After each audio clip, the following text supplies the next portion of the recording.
Salam dan selawat selalu kita junjungan pada Nabi Muhammad sallallahu alaihi wasallam. Baik Bapak Ibu yang cinta Allah Subhanahu wa taala, di depan saya ada kitab ya, software judulnya yang sudah saya share ke Bapak Ibu semua, Fiqhus Sunnah karya Sayyid Sabiq. Tapi ini mengarah gundul. Nah, hari ini kita akan membahas salat ya. Membahas salat, mudah-mudahan kupas tuntas. Jadi Bapak Ibu yang belum paham, yang masih ragu tentang sholat, tanyakan dengan saya ya, sehingga hari ini kita bisa menjelaskan kepada keluarga kita, mungkin masalah sholat jamaah, mungkin masalah sholat qobliyah, ba'diyah, apapun yang berkaitan dengan sholat. Baik, sebelumnya saya akan membahas ini tentang keutamaan sholat dulu ya, tentang sholat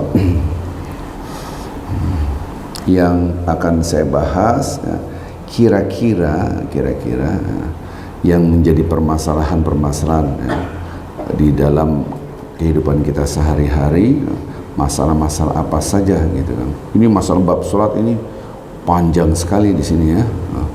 Bagaimana Anda sholat dalam keadaan sakit, dalam keadaan musafir, jamak sholat, doanya apa saja, kemudian masalah khusus sholat Jumat, ada sholat sunnah. Baik,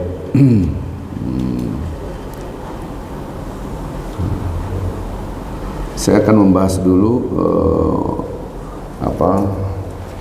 derajatnya tentang sholat ya.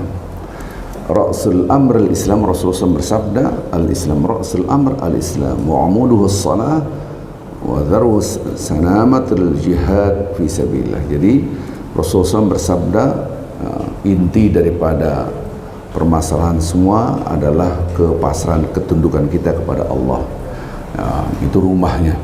Kemudian tiangnya adalah salat.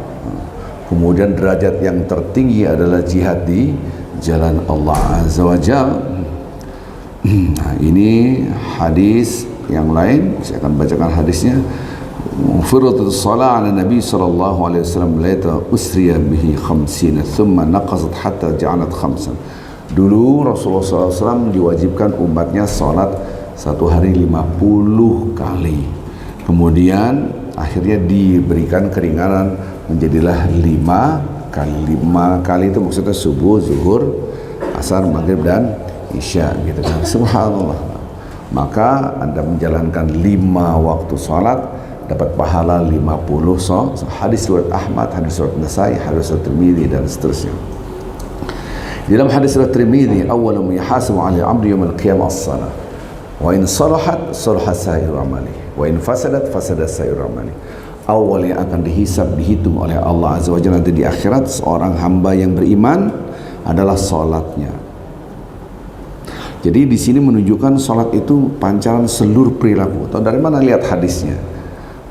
Fa in salahat, kalau salatnya bagus, cakep, salahat sa'iru amali, maka seluruh amalnya menjadi baik. Wa in fasadat, kalau salatnya rusak, fasadat sa'iru amali. Hadis Tabrani. Jadi pernah kita bahas awal-awal tentang sholat bahwa kalau mengukur sholat kita diterima atau tidak kan susah. Setelah salam, assalamualaikum, apakah sholat saya diterima atau tidak, kita tidak tahu, betul? Tapi yang nampak apa yang Anda rasakan setelah sholat. Ini belum mandi, habis itu mandi, terasa beda nggak? Beda. Tadinya keringetan, bau kue. Ya kan, bau kue tek, misalnya bau kue lengket, nggak enak. Habis itu mandi, jadi wangi, seger, kita juga enak, kanan kiri kita juga enak, betul? Jadi marah, bawanya marah sana, ngumpat sini. Habis salat jadi nggak marah. Loh, kalau sebelum sholat masih marah-marah, setelah sholat masih marah-marah, berarti sholatnya apa ini? Nah, itu maksudnya. Iya, orang stres, maka ngilangin stres itu dengan sholat. Nyambung aja nih Bu ya. Jadi di sini hadisnya, jadi kalau sholatnya benar, yang tadinya Anda benci menjadi cinta. Subhanallah. Nah inilah yang harus kita pahami bersama, betapa banyak kita tidak memahami sholat. Jadi kesolehan individual vertikal kita akan nampak dalam kesolehan sosial horizontal gitu. Jadi kalau Anda sholat, rajin Pak Ustaz, tahajudnya, duhanya, witirnya, tapi sambil karyang gitu kan, medit, koret, pelit. Orang yang pelit itu tanda sholatnya tidak diterima. Oh ya iya, Quran yang ngomong, bukan saya. Kalau saya mah dibuang aja lah. Semua pembicaraan yang tidak ada dasar Al-Quran hadisnya tidak bisa dipegang. Sampai pun pembicaraan kita. Maksudnya gimana? Omongan orang jangan didengar, capek. Mau itu pujian, mau itu hinaan, jangan didengar. Dua-duanya kagak benar. Kok gitu Ustaz? Ketika Anda dipuji dan Anda menepuk dada, saya, subhanallah, Allah tahu isi hati seorang, betul? Tilkad darul akhirah, ini 2883. Tilkad darul akhirah, surat 28 ayat 83. Surat Al-Qasas. Udah gitu aja Pak, biar kagak dingin untuk kerokan saya. Ya. Itulah kehidupan akhirat. Kehidupan akhirat maksudnya adalah surga. Nah, ja'aluha, kami jadikan surga itu buat siapa sih? Surga itu lilladzina, untuk orang-orang la yuriduna. Nah, ada kata-kata la yuriduna. Nah, ini dihilangkan terjemahannya. Hilang. Uluwan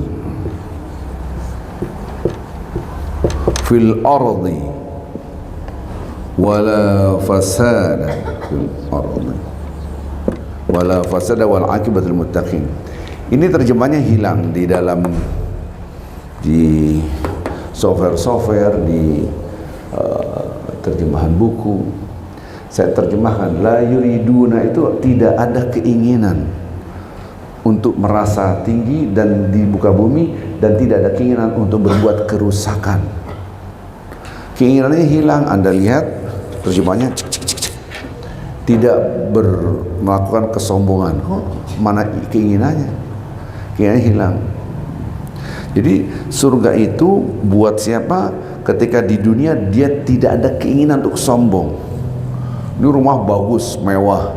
Ini pernah saya ilustrasikan. Arifin, kamu sini, tungguin rumah yang bagus ini. Siap. Tuan rumahnya mas keluarganya, sama anak-anaknya jalan-jalan seandainya ke Eropa jalan-jalan. Nah, saya jadi satpam sih. WA, Vin di mana? Oh, alamatnya ini, ente kesini aja. Pas teman-teman datang, keren banget rumah ente. Oh, saya. Padahal bukan rumah dia. Itu tidak tahu diri. Padahal bukan punya dia, betul nggak? Subhanallah. Bayangin, tuan rumahnya kagak jadi, diundur besok. Dia datang, teman kita masih di sini. Itu siapa? Itu tamu. Padahal itu bukan tidak tahu diri, tidak waras, betul? Nah, sekarang, apakah iya Anda mau menyombongkan sesuatu yang bukan milik Anda? Mau nggak? Kagak mau, risih. Boro-boro mau nyombongin, mau juga kagak. Nah, Betawinya keluar nih. Ada keinginan juga tidak. Ada mobil mewah, taruhlah Ferrari, Lamborghini, foto, cekrek, jadi PP, foto profile, gitu kan. Keren banget mobil ente. Siapa dulu? Berapa? Gak usah nanya. Ini kagak tahu harganya. Kira-kira mau nggak gitu? Tukang parkir aja nggak pernah foto-foto sama mobil-mobil mewah, betul? Bener gak? Keinginan aja enggak. Maka kata-kata yuriduna dihilangkan di dalam terjemahannya. Orang-orang bertakwa itu tidak ada keinginan untuk merasa tinggi di muka bumi, dan tidak ada keinginan untuk berbuat kerusakan. Sehingga terjemahnya, kok terjemahnya begini? Dapat gak ukurannya? Dapat gak? Kok keinginan? Maka ada Bapak Ibu pernah dengar kata-kata bahasa Indonesia ternyata itu bahasa Arab. Murid murid kelas 1 SD, murid kelas 2 SD. Murid itu bahasa Arab, artinya orang yang punya keinginan keras. Al-irodah, irodah keinginan, arada yuridu, berkeinginan keras. Jadi murid itu penuntut ilmu. Sebetulnya kita juga murid, tapi bahasa Indonesia murid itu identik dengan anak SD. Kalau udah kuliah, mahasiswa. Subhanallah. Walaupun ijazahnya beli, gitu kan, doktornya belinya di UI, di UI, gitu kan. Subhanallah. Kalau dulu UI keren, sekarang jadi UI, gitu kan. Jual beli doktor, gitu kan. Subhanallah. Nggak ada harganya, ya. Jadi kita lihat mahasiswa, padahal Anda juga harus murid itu keinginan keras menuntut menuntut. Arada yuridu la yuriduna uluwan, tidak ada keinginan, mau juga enggak. Subhanallah, mau juga enggak. Pak Ustadz, apaan? Ini pakai jam saya, berandai-andai. Saya ketemu dengan kejaksaan, berapa harganya? 1,1 miliar, berandai-andai, mimpi.com, gitu kan. Wih, satu jamnya, wih, oh, jamnya begini, 1,1 miliar. Saya tuh bingung, 1 miliar itu kan 1.000 juta buat jam doang. Emang angkanya ada berapa ini? Kan? Tetap aja 12. Subhanallah. Dia memakai jam itu niatnya sudah ada keinginan untuk nyombong. Betul kan? Ibu-ibu, nih bu, jeng pakai nanti balikin. Apa jam? Ini 1 miliar loh. Mau nggak pakainya? Pinjem doang. Sejam 2 jam doang, habis itu balikin. Malu, betul nggak? Maka tidak ada Jadi orang yang sholat itu tidak merasa who am I, tapi who is Allah. Dia tidak menunjukkan siapa aku, tapi siapa Allah. Maka itu kalau orang yang sholatnya benar, perilakunya mesti benar. Ini hadis, ini hadis. Jadi kalau lihat tangan saya, kalau Anda ngomel, berkeluh kesah dulu deh, keluh kesah yang bawah deh, berkeluh kesah, mendung terus, kapan menjemurannya kering, berkeluh kesah nih. Habis itu baru di atasnya ngomel, di atas lagi ngumpat, marah, ngamuk, gitu kan. Subhanallah. Ini semua karakter menunjukkan tidak benar sholatnya. Oh ya, iya. Tapi Pak Ustadz kan manusiawi, kita gedek. Iya manusiawi, tapi Anda diobati dengan sholat Anda. Tadi kan saya bilang, saya lagi kesel dengan pasangan hidup saya, dengan anak saya. Habis sholat, sini nak. Masya Allah, kok papa tadi marah sekarang cium? Habis sholat. Kan? Istri juga begitu, marah-marah, habis marah, sini. Masya Allah, itu Rabbana atina fid dunya wa fil. Jadi itu surga dunia itu. Kok bisa gitu? Itulah sholat yang benar. Maka hadis tadi mengatakan kalau sholatnya benar, maka perilakunya benar. Gitu. Subhanallah. Anda setuju atau tidak setuju, emang begitu. Innal insana khuliqa halu'a idza massahu syarru jazu'a wa idza massahu al-khairu manu'a illa al-musallin. Tuh, Quran yang ngomong. Ada 2 sifat manusia. Ini Quran, Anda harus terima, pasti benar, betul nggak? Tapi omongan orang belum tentu benar. Termasuk bisikan hati kita belum tentu benar, walaupun itu bisikan hati Anda. Jadi yang benar gimana? Yang sesuai dengan Al-Quran dan hadis, itu baru benar, ikutin. Walaupun omongan presiden belum tentu benar, betul nggak? Bisa bohong nggak? Bisa. Bohongnya banyak apa dikit? Oh, ibu jangan kencang banget, banyak. Ya. Jadi omongan, jadi ini Quran saya terjemahin. Sesungguhnya manusia, ini surat Al-Ma'arij, diciptakan ada 2 sifat. Ya, surat Al-Ma'arij apa? Ma'arij. Ayat 19, 20, 21, 22. Apa dua sifat yang buruk? Kalau dia dapat kesengsaraan, berkeluh kesah. Dia dapat ujian, berkeluh kesah. Keluh kesah itu bawah nih. Belum ngomel, ngumpat, marah, kan gitu. Ngamuk. Kacau banget ini, gitu kan. Akhirnya bunuh diri dah. Ya kan? Berkeluh kesah. Kalau dia dapat nikmat, pelit. Jadi Anda pikir orang kaya itu sedekahnya banyak? Belum tentu.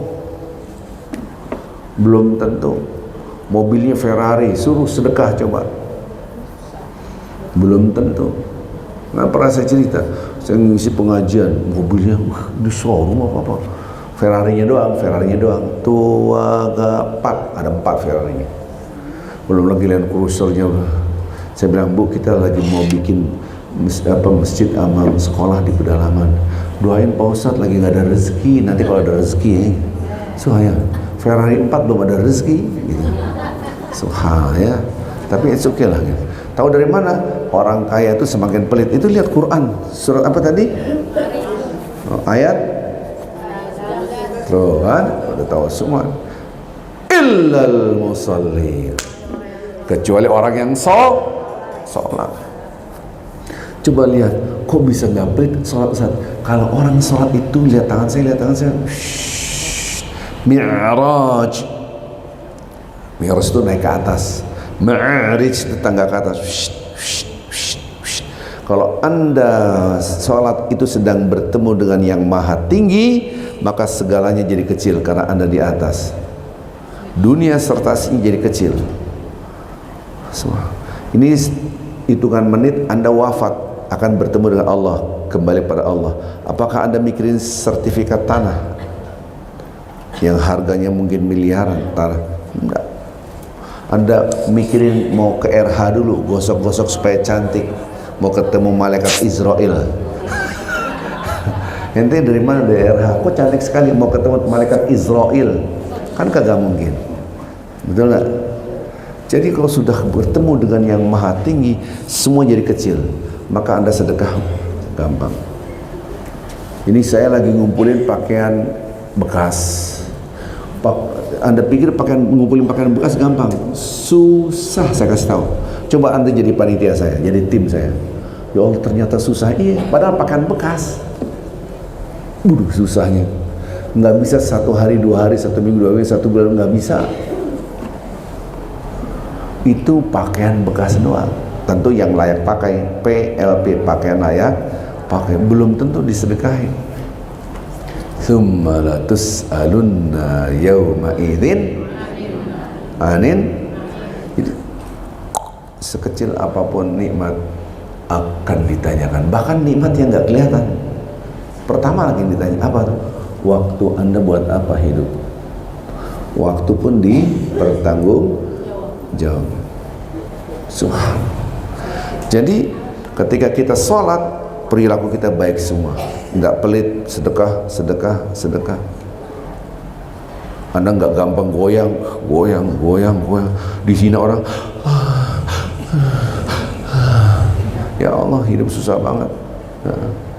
Orang ajar, nggak tahu saya apa dia. Hajar juga nih.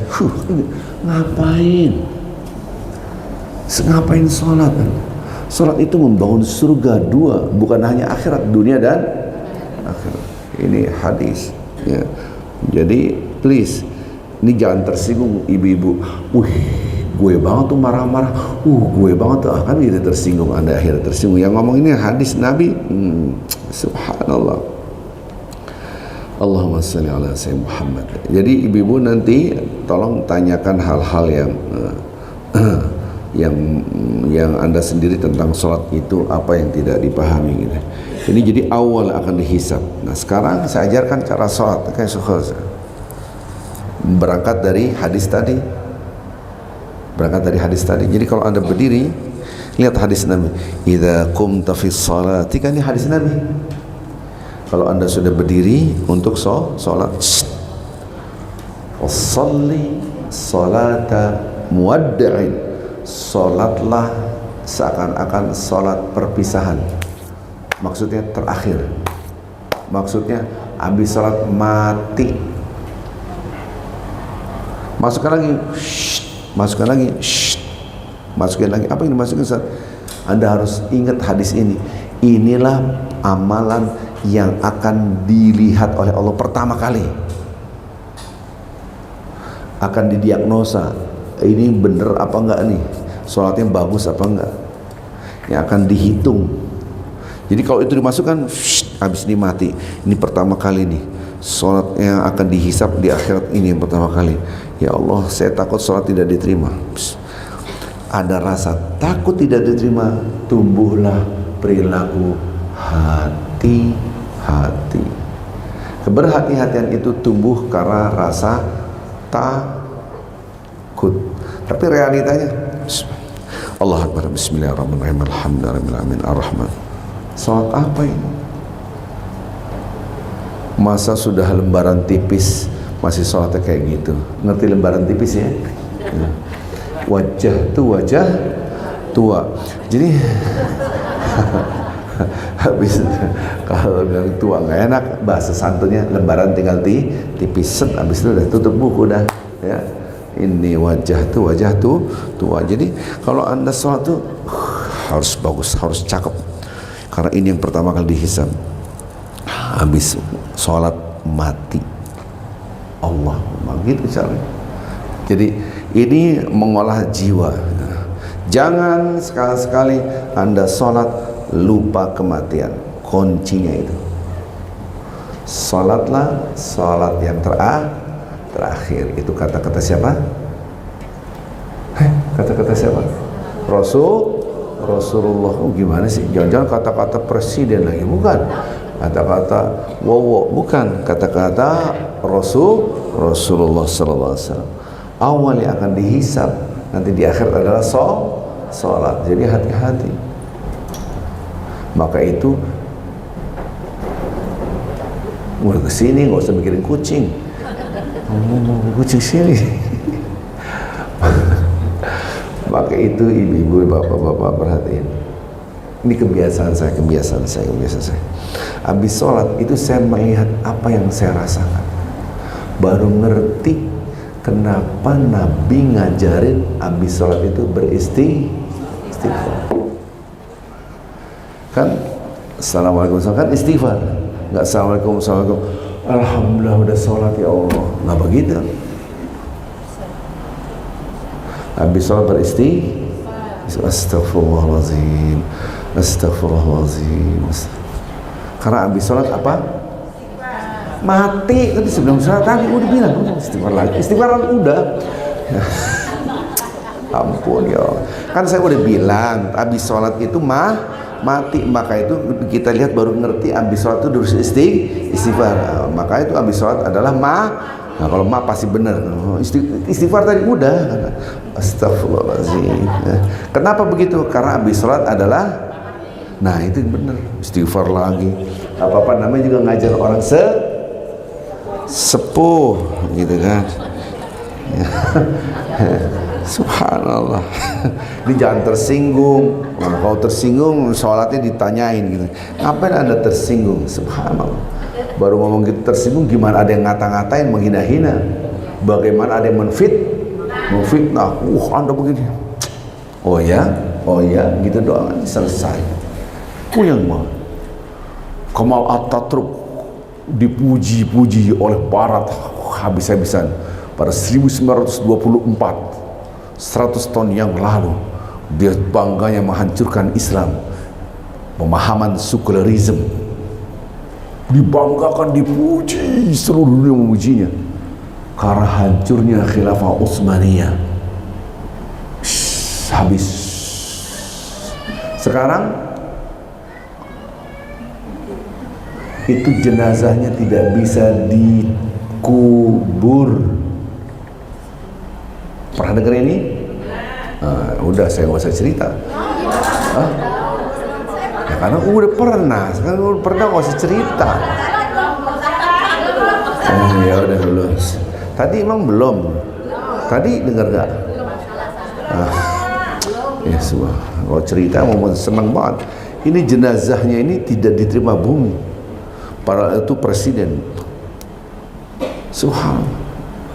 Dan bisa dia masukin, keluar lagi, masukin. Kok bisa? Kalau Allah berkehendak, kun. Subhanallah. Begini, kata-kata kun fayakun itu orang bisa mengucapkannya tapi hatinya nggak yakin. Negara kita ancur-ancuran, dari presidennya sampai menterinya, dari hutangnya, dari sumber daya alamnya dikeruk semua. Tapi kalau Allah berkehendak bisa saja mulai lagi lebih baik, kan begitu? Maka diharamkan pesimisme di dalam Islam.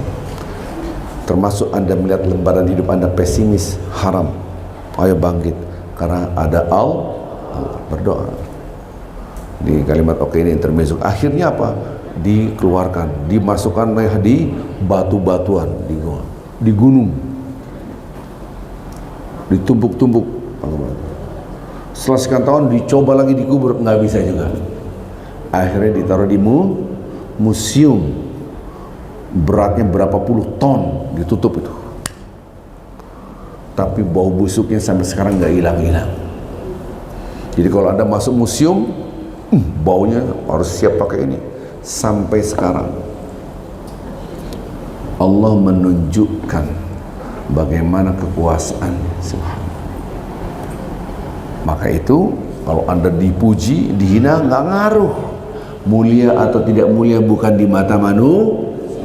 Ini punya keyakinan itu enggak? Subhana rabbiyal a'la, maha suci engkau dan maha tinggi. Anda tinggi atau rendah tergantung kedekatan Anda dengan yang maha tinggi. Kalau kita dekat dengan yang maha tinggi, maka semua dunia serta jadi kecil. Anda punya mobil mewah pun kalau Anda naik Monas, ujung Monas, mobilnya jadi kecil, betul? Halo? Kita naik pesawat, rumah ini yang besar menjadi kecil. Salat itu setelah salat dunia menjadi kecil, nggak ada harganya, maka dia tidak kikir, tidak pelit, dia selalu bersedekah. Baik, itu tentang salat. Subhanallah ya. Ini saya membaca dalam, saya jadi di depan saya ini software ya.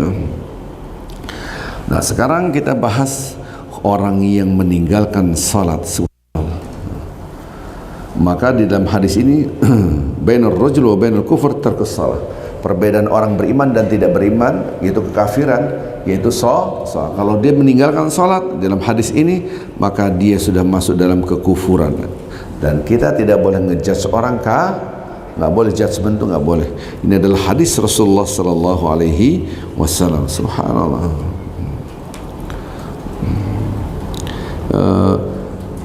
Sekarang saya akan menerangkan, ini lengkap aja ya, menurut saya mana yang yang sangat penting sekali untuk kita bahas. Yang menurut kita yang jarang dibahas, salat yang jarang dibahas. Apa itu? Istihbab ta'khir salat al-isya an awwali waqtiha, yaitu disunatkan mengakhirkan salat isya digabung dengan tahajudnya. Padahal yang kita tahu salat pada waktunya lebih baik, betul? Tapi ketika ada hadisnya wal afdal ta'khir salat al-isya ila akhir waqtiha al-mukhtar wa nisful lail. Yang afdal adalah salat isya, yaitu setengah malam, di tengah malam sekalian tahajudnya.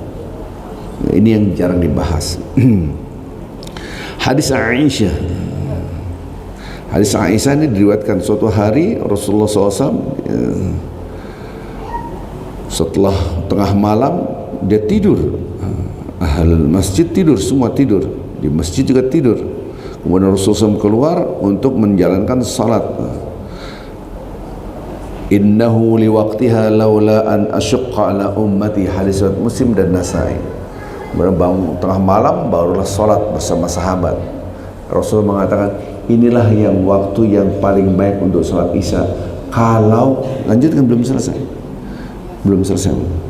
kalau tidak membebani umatku. Ini saya ngambil banyak bab sholat tuh banyak sekali, tapi saya ngambil yang jarang dibahas kayaknya ya. Kalau tadi kan jarang dibahas, Anda mau sholat itu dimasukkan pikiran Anda bahwasanya ini sholat yang masukkan dalam pikiran Anda, ini awal yang akan dihisap amal saya, masukin. Masukkan dalam pikiran Anda, jangan-jangan sholat saya tidak diterima, ada keberhati-hatian ini. Nah sekarang yang saya bahas di sini adalah tentang ritual seremonial formalistiknya.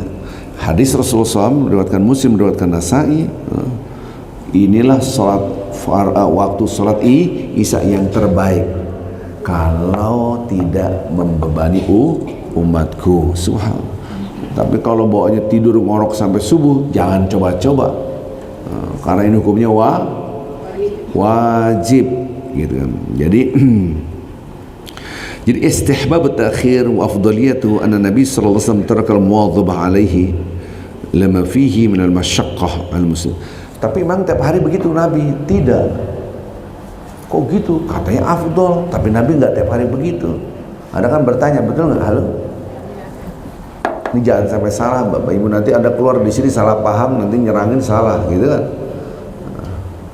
Karena Rasulullah SAW tidak mau membebani para sahabat. Berat tengah malam, gitu. Apalagi budaya kita di sini, sholat Isya tengah malam, tapi jam 8, 9, 10 masih melek, jam 11 masih nyari mie tek-tek. Waduh pastinya susah. Itu gimana sih? Kecuali cepet tidur. Nah, sekarang kita kan susah, ada televisi, ada HP, ada waktu istirahat. Ya, jadi inilah sunnah Rasulullah SAW. Kenapa Rasulullah SAW tidak begitu melakukannya itu? Karena Rasulullah tidak mau membebani para sahabat, berat gitu kan. Nah, kalau bagi Anda yang kuat silakan Anda takhirkan. Jadi kadang-kala Rasulullah SAW pada waktunya, waktu Isya, masuk sholat Isya, kadang-kala mengakhirkan suhal. Jadi ini hadis riwayat Bukhari, hadis riwayat Muslim. Oke, kita cari lagi bab yang lain. Nih, saya cari bab-bab yang jarang pembahasannya. Ikhtimu naum an salah wa nisyaniha. Nah, sekarang saya akan bahas ketiduran. Kalau menama an salat, barang siapa yang ketiduran lewat salatnya, wa nasiha, dan dia lupa. Nasiha, tidur atau lupa gitu. Untuk salatnya, maka lihat hadis Rasulullah SAW. Zakarul Nabi sallallahu alaihi wasallam naumahum an as-salah faqala innahu laysa fi an-nawmi tafriط wa innama tafriṭun fil yaqظah. Idza nasi ahadukum as-salat aw nama alaihi falyusalli idza dzakaraha. Hadis surat Nasa'i, hadis surat Tirmidzi. Kalau orang itu ketiduran akhirnya kelewatan sholat, itu bukan berarti dia malas, bukan berarti meremehkan sholat. Orang yang meremehkan sholat adalah ketika dia tidak tidur, tidak lupa, dalam keadaan sadar, entar akhir kelewatan. Itulah orang yang kelewatan batas. Barang siapa yang ketiduran atau lupa, maka lihat hadis Nabi, maka fa yusalliha idza dzakarha. Salatlah kalau pas lagi ingat. Kalau astagfirullahaladzim, udah maghrib ya, astagfirullahaladzim, saya belum asar, astagfirullahaladzim. Nah, berarti Anda setelah sholat maghrib sholat asar. Jangan ya udah nanti aja besok sholat asar 2 kali, siapa yang ngajarin gitu. Nah, ini penting nih ya, penting. Kadang-kadang Anda, kok udah maghrib, udah gelap aja, Allah belum sholat asar. Ingatnya ketika maghrib, maka sholatnya kapan? Setelah maghrib. Setelah maghrib bisa. Kok gitu Ustaz? Bukan asar dulu. Nah, ini 2 pendapat. Lihat, perhatikan. Ini yang gak ada di buku. Ini yang tidak ada di buku sini. Anda perhatikan, fokus. Ya. Karena abis ini jarang dibahas. Bicara waktu ada orang Indonesia bilang adaan. Ada al-qadha.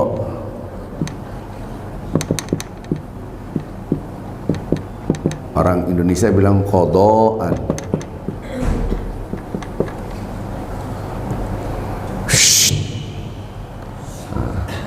Ada lagi bicara waktu al-muwassa'.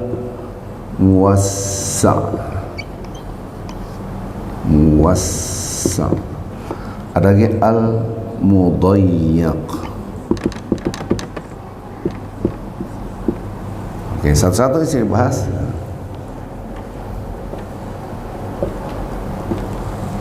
Saya pakai menerangkan dengan tubuh saya. Ya. Al-ada, lihat, al-ada adalah, perhatikan sini tubuh saya, menjalankan ibadah di dalam waktunya. Apa? Di dalam waktunya. Saya bahasakan begini. Di dalam. Al-qadha di luar waktu. Ingat kodok lompat kan? Di luar waktu. Saya gambar. Ibadah itu ada dua. Menjalankan di dalam, namanya al-ada. Orang Indonesia bilang adaan. Nggak pakai cuka. Ya. Yang kagak ngerti lewat. Oh, cuka. Aku cuka kamu gitu. Cuka. Al-qadha di luar waktu. Jadi gambarnya ini, di dalam waktu, di dalam. Ini di luar. Al-muwassa'. Leluasa.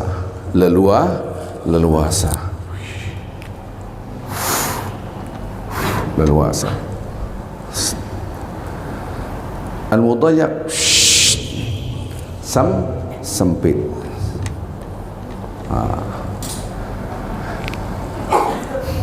Ini bicara waktu. Sekarang satu-satu. Saya tes dulu nih. Saya tes dulu yang ini. Ngetes paham apa enggak ya? Sholat jama'. Lihat asar saya tarik ke zuhur. Pertanyaan saya, zuhurnya adalah adaan. Karena di dalam waktu asarnya karena di luar waktunya. Jamak takhir, maghribnya ditaruh di isya. Maghribnya adalah kenapa qadhaan? Isyanya adalah adaan. Jelas?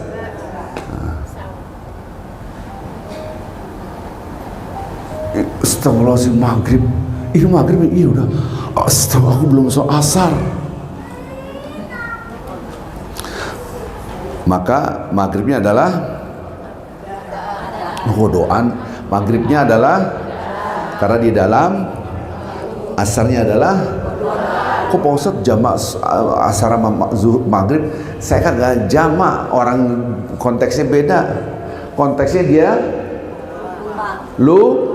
lupa. Nggak ada jamak asar sama maghrib, nggak ketemu, nggak ada. Ini kan konteks hadis tadi. Nabi bilang kalau orang atau lupa, ketiduran atau lupa, itu bukan berarti dia lalai, tidak melampaui batas. Namanya juga orang gitu kan, bukan ngorok tidur, ngorok, apa-apalah gitu kan. Tapi kalau ada orang sadar dia entar-entar, itulah lalai, itu yang melampaui batas. Maksudnya gitu. Kalau orang itu lupa, maka sholatlah ketika dia itu. Jadi konteksnya beda. Ya. Ini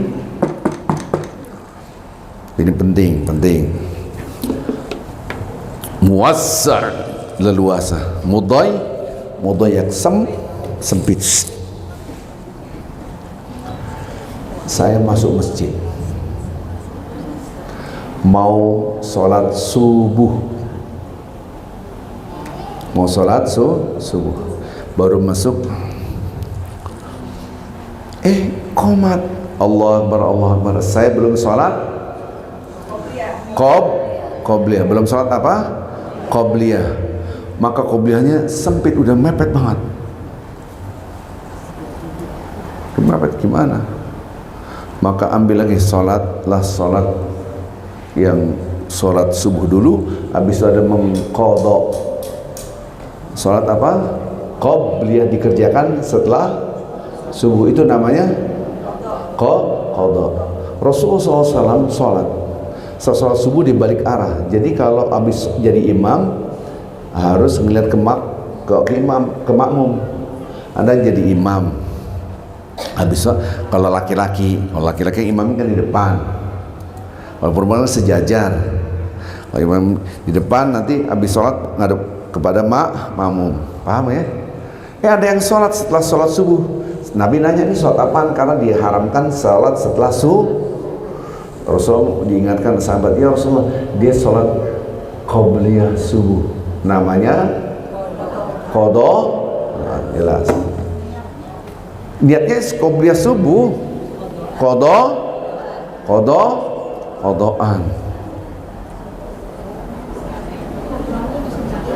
Kok pakai ao? Ini hadis Nabi.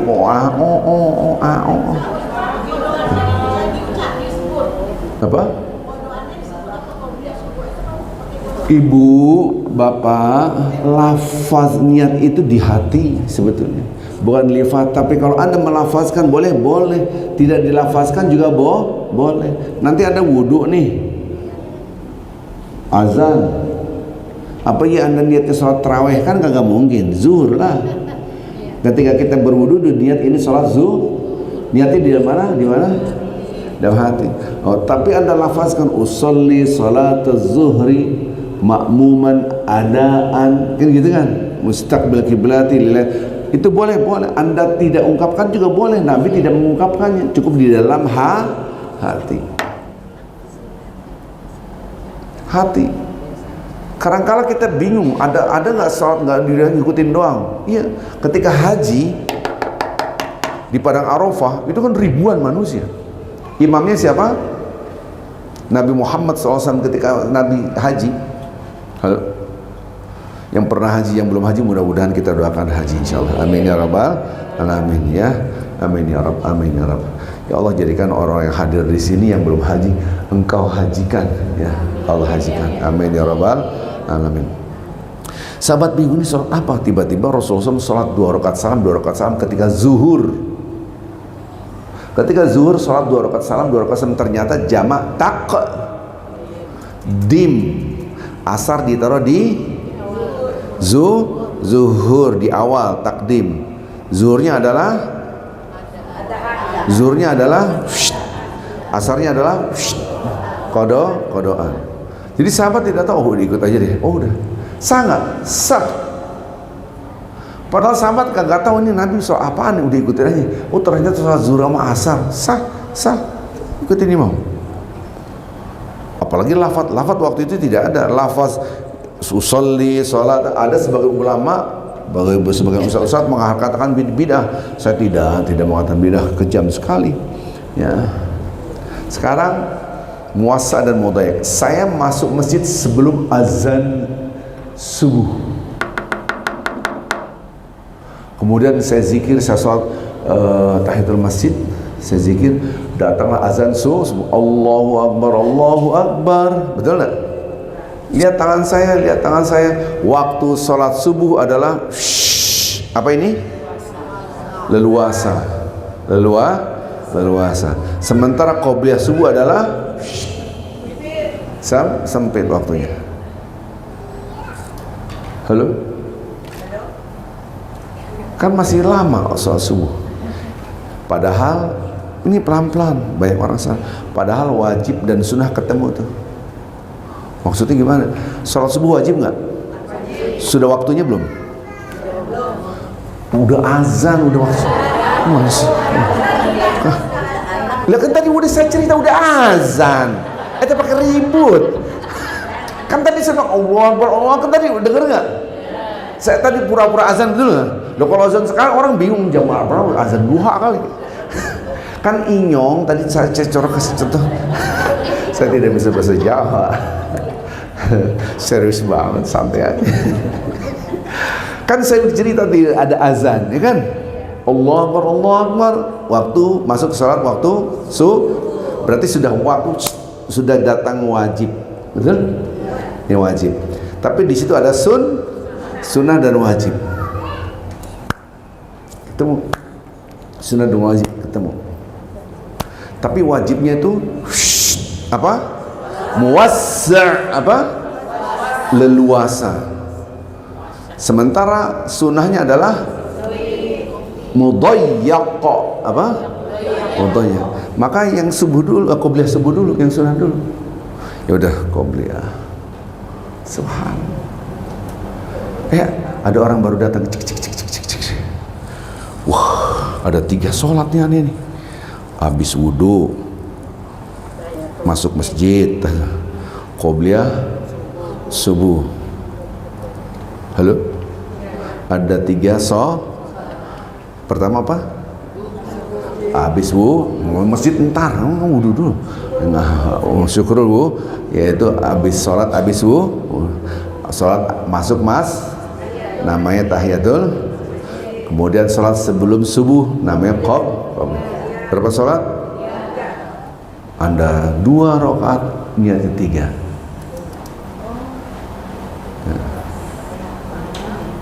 Tapi kalau leluasa banget, kan tercatat itu iqomahnya masih lama, ya kan? Seandainya iqomahnya masih 15 menit, ya udah Anda pecah saya ini dulu, ini boleh, karena cukup. Padahal ketemunya yang sunnah ini ketemu dengan sholat wajibnya apa tadi? Subuh. Sepelan-pelan. Maka kalau ada orang berargumen wajib dan sunnah mana duluan, tidak bisa Anda jawab. Anda harus potret dulu yang mana muwassa atau mudayyaq.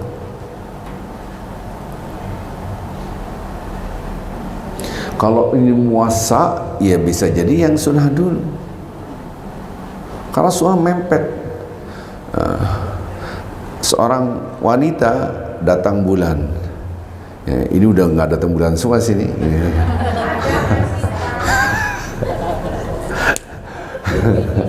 Udah S3, udah sangat sepuh sekali, udah menopause, andai jangan tersinggung, gitu aja maksud. Apa sih? Kan gitu, jangan tersinggung gitu, relax aja, serius banget, santai gitu. Ini masih muda, oke lah, masih datang bulan. Ramadannya datang bulannya 10 hari, berandai-andai. Habis Ramadan dia hutangnya wajib atau sunnah? Wajib, karena Ramadan. Setelah Ramadan ada puasa sunnah namanya 6 hari Syawal. Manakah yang didahului?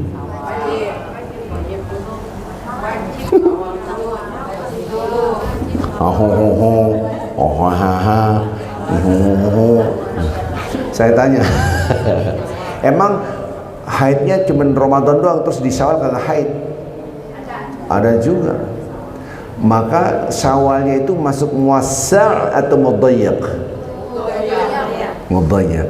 Sementara baziar qada Ramadan ngerti kan? Itu muwassa' atau mudayyaq? Muwassa'. Gitu caranya. Saya waktu awal-awal di Indonesia, WA group, tidak boleh Anda puasa Syawal, nggak diterima karena hadisnya gini. Saya bilang ini gimana nih? Ini dari para ustadz-ustadz yang sebelah sana gitu. Saya, kok gini sih? Akhirnya saya di WA, kata Pak Ustadz Arifin, Syawal duluan baru Ramadan, qada Ramadan. Ini gimana yang benar Ustaz? Karena kadang-kala kita belajar dari WA group. Kalau yang benar oke. Apalagi sekarang belajar Islam dari toko. Ya, kol-kolah. Anda harus belajar dari buku, benar nggak? Gitu. Jangan cuplikan-cuplikan ceramah bingungin. Oke, selesai.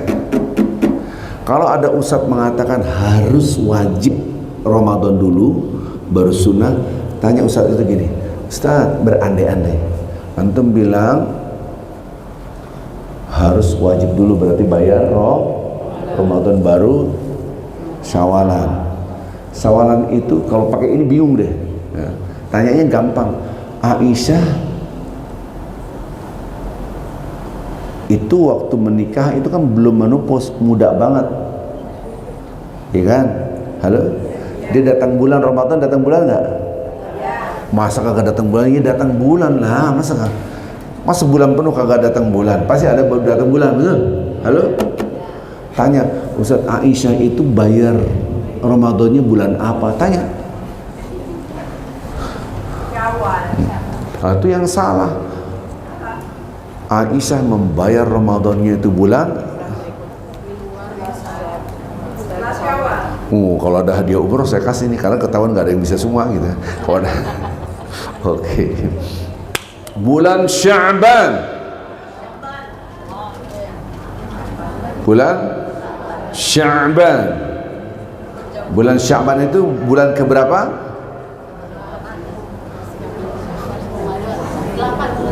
Bulan ke-8. Bulan ke-9 bulan apa? Hah? Bukan September. September saya mah tahu, itu mah lahir saya, September 69 gitu kan. September 9 itu bulan Ramadan. Dikit lagi masuk bulan Ramadan nih ya. Nanti Januari Februari itu sudah salat taraweh. Apaan? Cepet. Karena sudah dekat siapa yang ngomong? Nabi. Tanda-tanda kiamat cepet, waktu terasa cepat. Pasar terasa. Ini nggak tahu hadis ini. Allah Akbar, apa? Tanda-tanda kiamat, waktu terasa, pasar terasa dekat.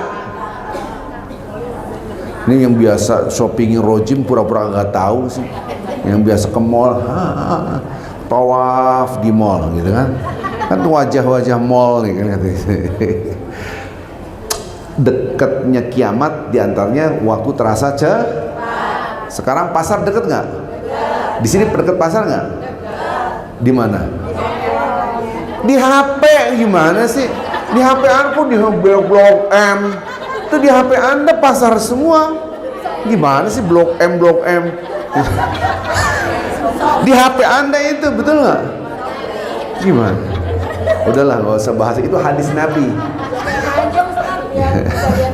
Iya, sih bisa lihat-lihat.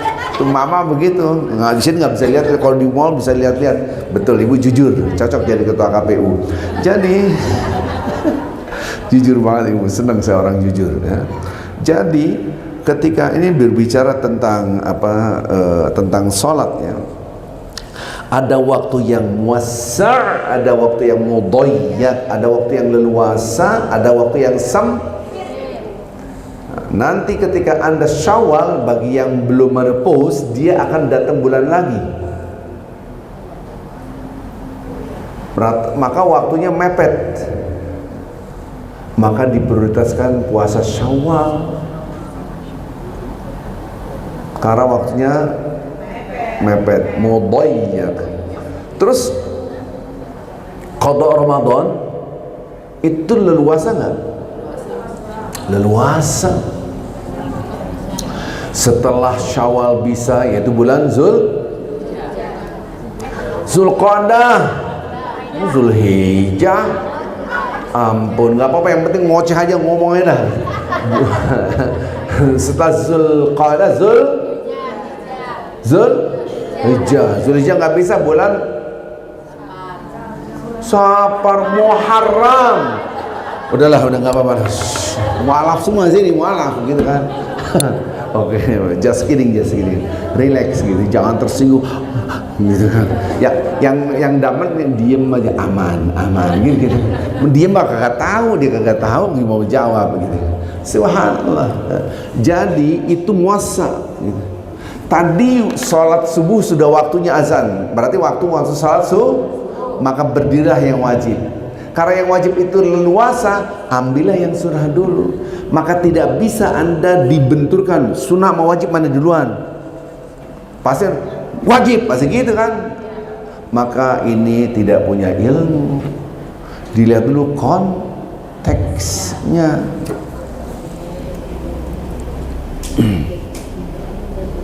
Dilihat dulu konteksnya. Anda punya uang bagi waris, meninggal dunia, harta, ada yang wajib namanya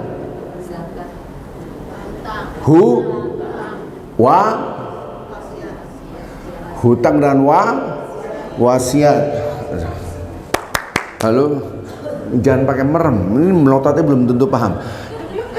Ini ada duit, harta peninggalan namanya waris, wasiat, ntar waris dulu. Gak apa-apa lah, yang penting ngomong lah daripada merem ya. Wow. Waris kan dibagi-bagi, buat bini berapa, buat anak berapa kan gitu, ada hitungannya. Ini nanti dulu, yang perlu Anda bayar dulu adalah hutang dan wasiat.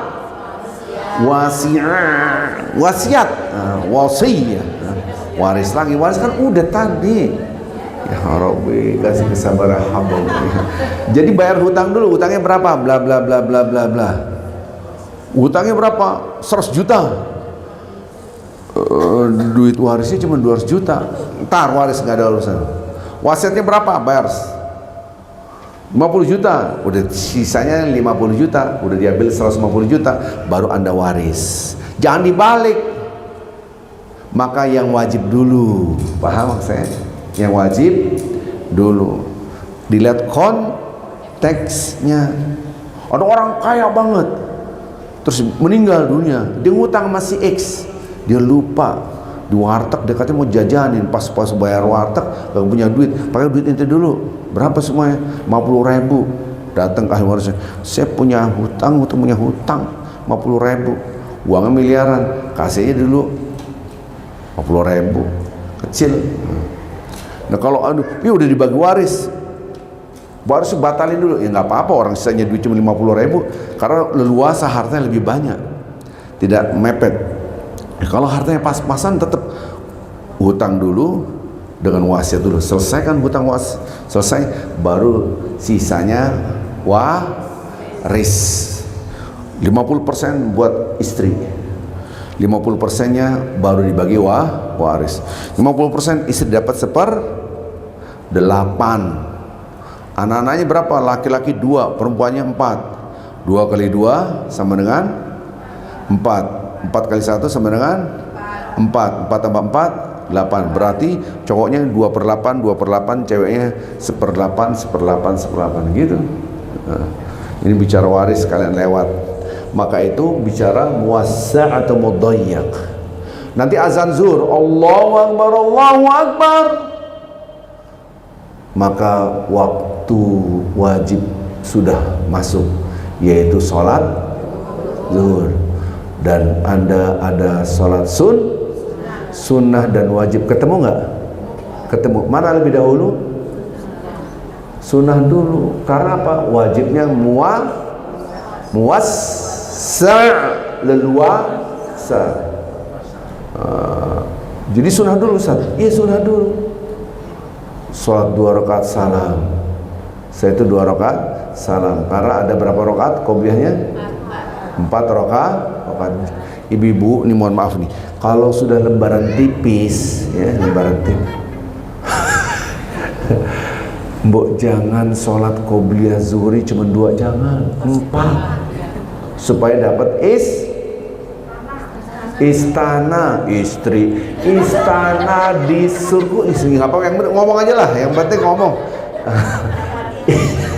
Istana di surga, subhanallah. Istana di surga, qobliyah badiahnya total berapa? 12. Allah, jangan.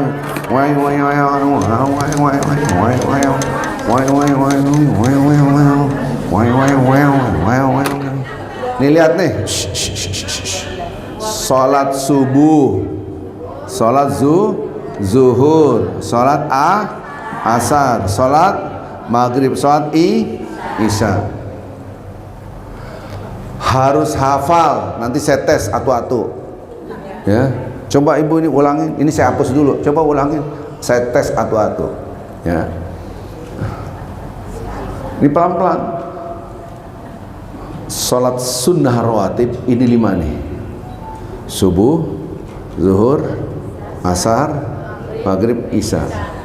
Salat-salat sunnah yang nempel dengan salat wajib namanya salat yang tertib, rawatib. Rawatib dibagi 2. Nanti saya ulangi nanti gitu ya, maka dihafal. Nah, hati-hati ini. Walaupun sudah S3 tetap saya tanya ya. S3 UI. Jadi ini orang UI ini masalahnya nih, tersinggung, jangan tersinggung tuh. Bahlul gitu. Jadi kalau ibadah yang nempel sama salat wajib dibagi 2. Qabliyah, ba'diyah. Jelas? Dibagi berapa? Before and after. Jelas? Rawatib bicara waktunya ada 2, qobliyah before, ba'diyah after. Dibagi hukumnya ada 2. Hukumnya ada 2. Pertama adalah muakkadah. Apa? Muakkadah. Yang kedua adalah ghairu muakkadah. Yang pertama apa?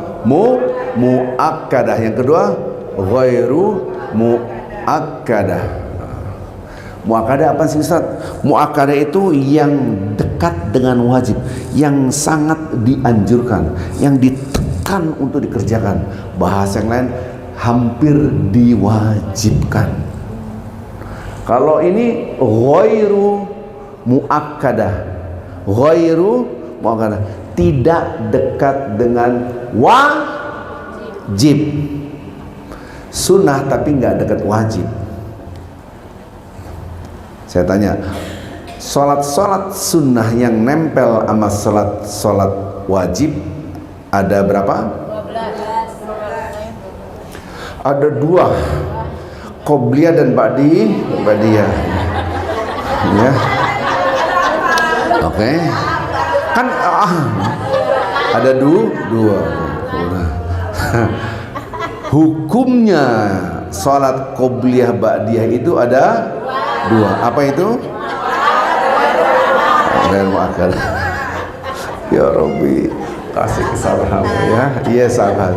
Nih, ini ghairu muakkadah. Apakah arti muakkadah? Hampir Kalau yang GM ghairu muakkadah. Jangan langsung ke GM ghairu muakkadah. Jelas. Oke, selesai. 2. Oke. Sekarang saya hapus ini. Allah, sabar ya Allah. Sekarang saya membahas yang muakkadah. Apa? Muakkadah. Apa itu? Hampir diwajibkan. Yang muakkadah ada 2.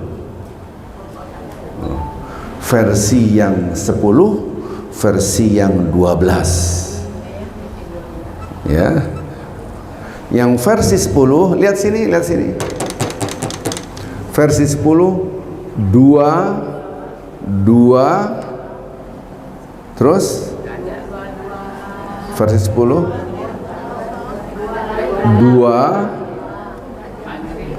2 sebelum subuh 2 rakaat, sebelum zuhur 2 rakaat, setelah zuhur 2 rakaat, setelah maghrib 2 rakaat, setelah isya 2 rakaat. Ini after, ini before, ini qobliyah ba'diyah, ini ba'diyah, ini qabliyah. Versi 1 adalah 10. Cara ngitungnya 4 6. Jadi 10 berapa? 4 6. Hafalin? Siap? Oke. Ingat ya, lupa lo. 4 dan 6. Versi yang kedua, Rasulullah bersabda ada 12 rakaat. Tapi tambahan kata-kata Nabi, yang memegang 12 rakaat dijamin satu istana di surga. Apakah itu? 6 qobliyah, 6 ba'diyah. Berarti sama dengan 12. 6-nya gimana? Lihat, yang qobliyah 2 4. Berarti berapa? 6. Yang ba'diyahnya 2 zuhur, 2 habis maghrib, 2 habis isya. Saya asal pakai dia salah ya. Belum selesai, orang saya bahas muakkadah. Kalau Anda, kok Pak Ustadz saya pakai qobliyah asar, itu namanya ghairu mu'ak. Bab kita bab apa tadi nih? Mu'akkadah. Ya Rabbi, oke, saya uji nih atuk-atuk nih, ya. Takut ujian. Ibu dulu. Saya hapus dulu. Mu'akkadah artinya adalah mendekati ada berapa versi? Yang bicara ini rame-rame, ini yang diuji, ini ini yang diuji, ya, berarti keren itu. Apa saja versi? Ya, yang muakkadah ada berapa versi ibuku? 2 versi. Oke, yang 10 berapa? Qobliyahnya berapa? Ba'diyahnya berapa? Yang 10 qobliyahnya 4. Ba'diyahnya? Ba'diyahnya 6. Apa aja itu? Kalau subuh yang qobliyah, zuhur qobliyah ba'diyah, dua-dua. Iya, 22. Terus? Yang maghrib sama isya ba'diyah. Berarti 10. Yang versi kedua? Yang versi kedua subuh berapa rakaat total? 12. Komposisinya berapa? 6. Ya, terus? Subuh 2, qobliyah subuh, qobliyah zuhur 4, 22. Setelah zuhur ba'diyahnya 2. Maghrib 2. Maghrib apaan? Maghrib ba'diyah. Isya ba'diyah. Alhamdulillah. Semua. No, depannya Bu Eka no. Ya, Ibu. Depannya kecoyal. Ya Ibu.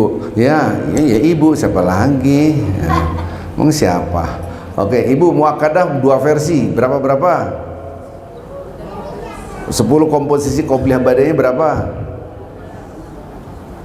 Komposisinya qobliyahnya berapa? 10. Qobliyah subuh 2, qobliyah zuhur 2, ba'da zuhur 2, ba'da maghrib 2, ba'da isya 2. Ya, good. Itu versi 10. Versi 12. Qobliyah subuh 2, qobliyah zuhur 4, dan ba'da zuhur 2, ba'da maghrib 2, ba'da isya 2. Apa bedanya versi 12 dan versi 10 dalam hadis? Maka Barang siapa yang memegang 12 rakaat, dia Diberikan rumah di rumah di surga itu Allah Akbar. Anda rumah di surga, jalan kaki sampai ujung 70 tahun. 70 tahun jalan kaki rumah Anda tuh. Nggak usah mikirin ngepel menyapunya. Rumah 70 tahun jalannya besar. Ngepelnya gimana? Mikirin ngepel masuk kayak di syukur gitu kan. Subhanallah. Maka itu kita harus nyicil rumah. Bayarnya setiap hari berapa? 12 rakaat. Cicillah rumah Anda dengan bayar 12 rakaat. Kita kalau mau jual beli rumah di Indonesia mahal banget, miliar, betul nggak? Tanya tuh mereka yang jualan rumah sama tanah, gitu kan? Subhanallah, harganya sekian miliar, kebayang loh. Anda sekarang rumah Anda belum sampai 70 tahun udah mentok, betul nggak? Hitungan menit udah mentok. Bayarnya miliaran. Anda sekarang ngomong ke suami, Mas, kita nyicil rumah yuk. Rumah gede nggak? Gede. Kamu siapa yang ngajarin? Ustaz Arifin, harus cicil rumah kita. Rumahnya ngeliat dulu, mati dulu ente gitu. Gimana ngeliat dulu suruh. Sebab Anda cicil rumah berapa rakaat? 12 rakaat. Belum selesai. Kalau Anda mau megang 12 rakaat dan tidak punya ilmu ada dan qada, tidak akan bisa memegangnya. Gak ngerti Ustaz. Saya ulang lagi. Kalau kita mau memegang 12 rakaat sementara kita tidak punya ilmu al-ada dan al-qada, maka susah untuk memegang 12 rakaat.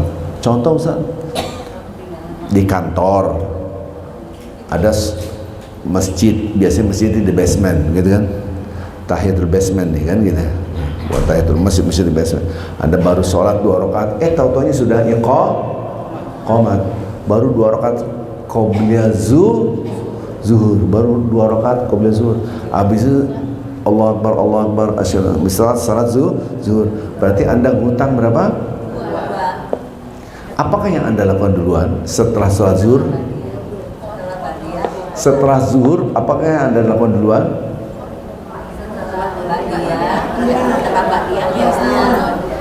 Ba'diyahnya adalah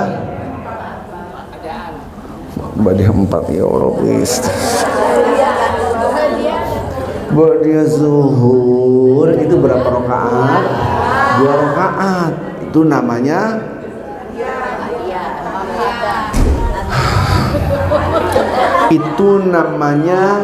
iya qobliyah zuhur, ba'diyah zuhur namanya adaan karena di dalam waktunya. Kemudian hutangnya apa tadi? Qobli berapa rakaat? Namanya qada karena di luar. Ini nyambungan nih ya Robi ya. Berarti setelah zuhur Anda sholat berapa rakaat? Ba'diyahnya berapa rakaat? Qobliyahnya berapa rakaat? Alhamdulillah. Senang gitu, paham gitu. Yang diem aja nih kita nggak tahu. Gak ngerti deh gitu. Apaan sih? Sate belum matang. Ada istilah gitu. Ini jam berapa nih? Masih ada waktu ya. Jadi ini penting nih buat kita nih. Anda punya suami, punya anak, punya cucu. Nah, wahai cucuku, ini kan wajah tuhan. Wahai cucuku sini. Beli rumah, cicilannya 12 rakaat. Rumah itu keren. Diajarin. Qobliyahnya berapa? 6. Ba'diyahnya berapa? 6 tambah 6. Komposisi qobliyahnya subuh berapa? Zuhur? Qobliyah zuhurnya 4. Ba'diyahnya yang 6. 2 setelah bisa. Ini benar paham semua apa belum? Yang diam-diam ini sebetulnya yang saya ragu yang diam aja kan, ya. Yang nyablak mah yakin nih karena nggak salah gitu kan. Yang diem ini yang ngeri nih, ngeri. Diem itu berarti kadang-kadang belum tentu paham ya. Diem aman, kagak salah. Subhanallah. Nah sekarang saya masuk masjid, masjid mau sholat subuh sunnah, nggak apa-apa, yang penting ngomong aja dah. Ya. Ampun.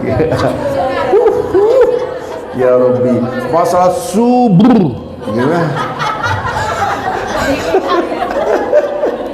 Ya Rabbi, pada ketawa semua. Subuh baru masuk udah komat. Saya masih hutang berapa?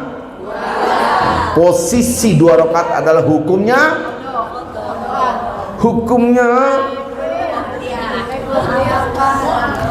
sunnah muakkadah. Allah masalah maghrib muakkadah. Itu gimana sih? Yaitu hampir diwajibkan. Tapi apa yang saya lakukan? Sholat subuh dulu apa qobliyah?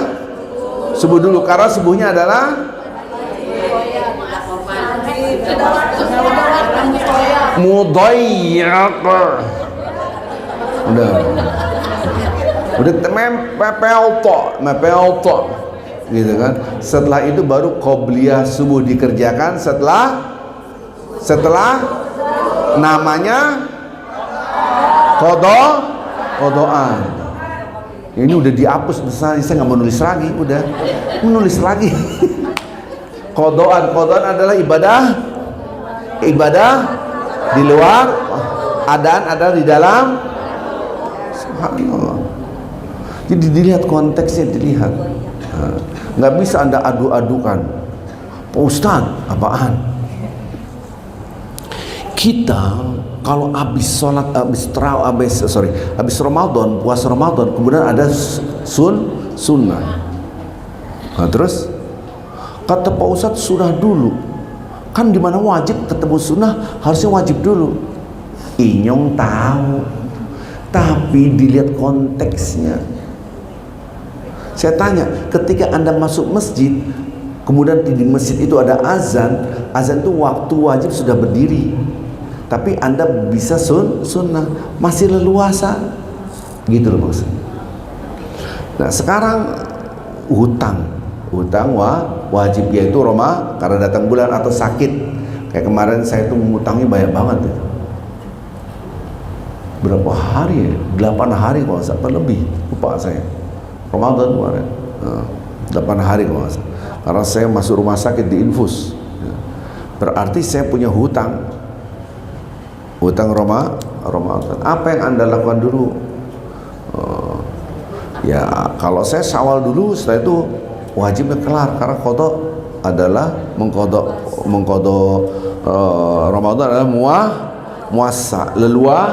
leluasa. Kalau mati gimana Pak Ustaz? Hao sih ngomong. Kan masih hutang, kalau mati gimana? Saya jawabnya, kalau mati begini nih. Subhanallah. Saya mau matinya senyum gitu kan. Subhanallah. Kalau mati itu menjadi dasar hukum sehingga wajib didahulukan. Kalau ente hidup zaman Nabi, kemudian Nabi itu menjamak takhir. Nabi kan mengasih contoh jamak takhir. Ngomongnya sama Nabi, Nabi kok dientar-entarin sholat, kalau mati gimana, kan gitu. Get the point nggak nih maksudnya? Saya tanya kepada semua nih jemaah, jamak takhir itu ada nggak dalam Islam? Ada. Jamak takhir itu ada nggak? Ada. Oke. Seandainya kita jam 11 berangkatlah Jakarta Bandung berandai-andai, di tengah ada azan zuhur, Isya, ada azan zuhur, Allah Akbar. Anda meletakkan zuhur di asar, namanya jamak, boleh nggak? Itulah yang dilakukan oleh Rasulullah SAW. Jamak takhir, zuhurnya ditaruh di asar. Kalau Anda zaman Nabi hidup, Anda kritik tuh Nabi, kalau mati gimana? Kenapa ntar aja? Ini salah paham. Maka itu melihat Allah tidak boleh dengan manajemen manusia.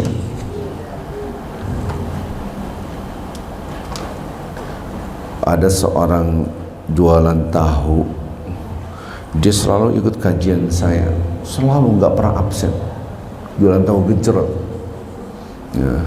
Jadi kalau saya ngisi dia pasti ikut. Itu tahu-tahunya ditinggal di luar.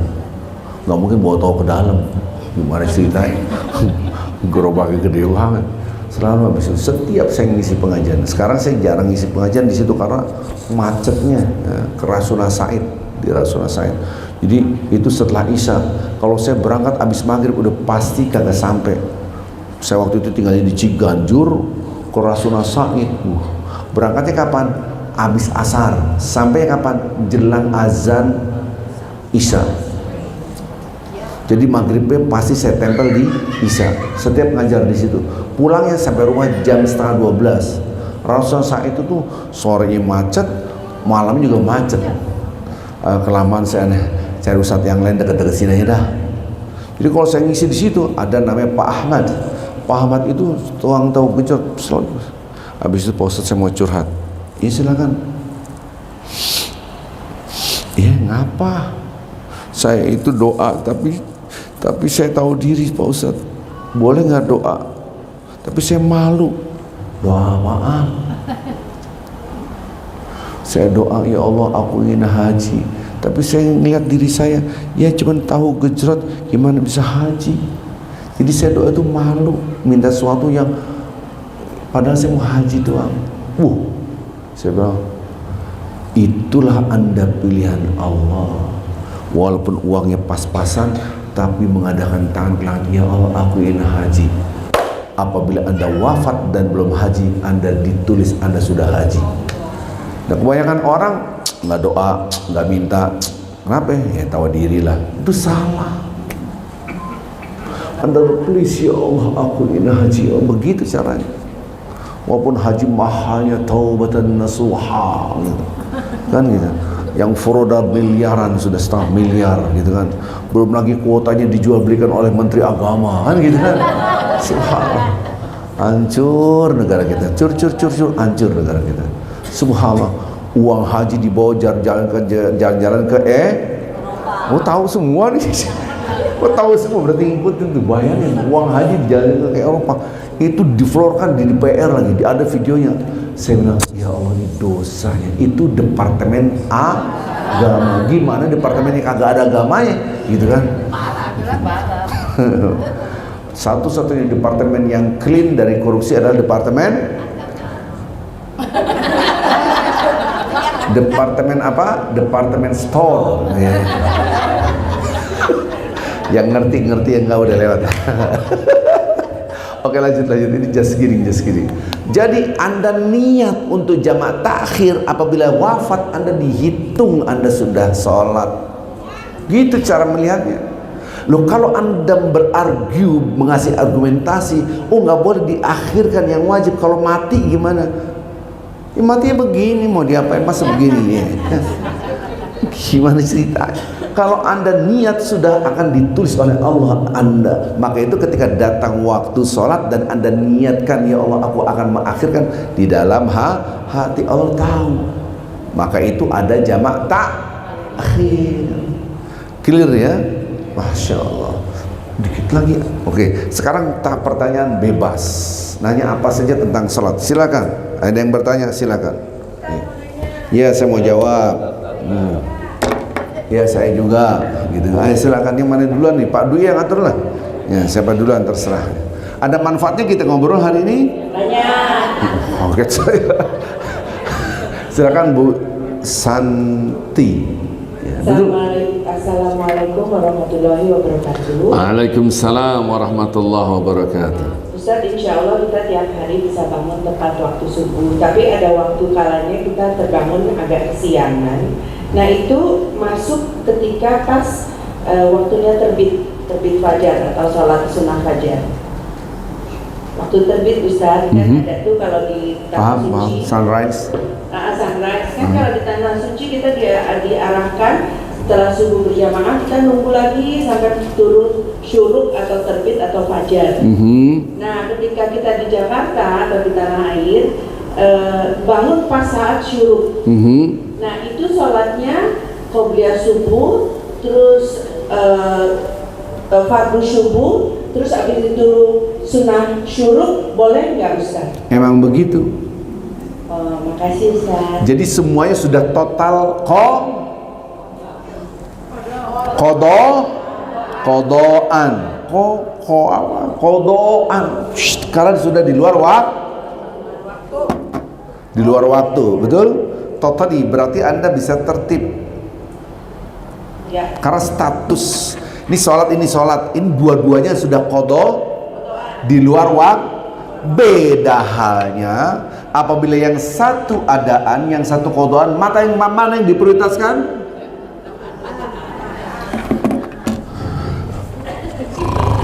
Bangun tidur, jangan tidur lagi. Ini kebanyakan lagu sih, bangun tidur. Bangun tidur. Astagfirullahaladzim, belum sholat. Astagfirullahaladzim. Waktu syuruk masih tinggal 5 menit lagi. Sholat subuhnya sempit, mudoyak. Mudoyak ini di bawah kodoan. Belum, masih ada 5 menit. Halo? Kita bangun tidur kesiangan, tapi pas dilihat jam masih ada waktu sholat subuh. Karena habisnya waktu sholat subuh adalah waktu syuruk atau isyraq atau sunrise. Halo? Ini wajahnya masih ragu saya. Kan sholat gini, sholat zuhur waktu habisnya ketika masuk zuhur lagi. Asar, masa maghrib? Ampun ya Robbi. Sholat zuhur. Ibu belajar sholat, saya belajar sholat zuhur habisnya itu kapan? Sholat asar habisnya waktu maghrib, habis waktu subuh habisnya kapan? Itu isyraq itu habis. Tapi Anda bangun, waktunya masih ada 5 menit lagi. Posisinya sempit. Maka ketika kita menjalankan di dalam waktu namanya sholat subuh sementara Anda belum qobliyah, kodoan. Qobliyah. Ya Allah, ada air kagak sini gitu.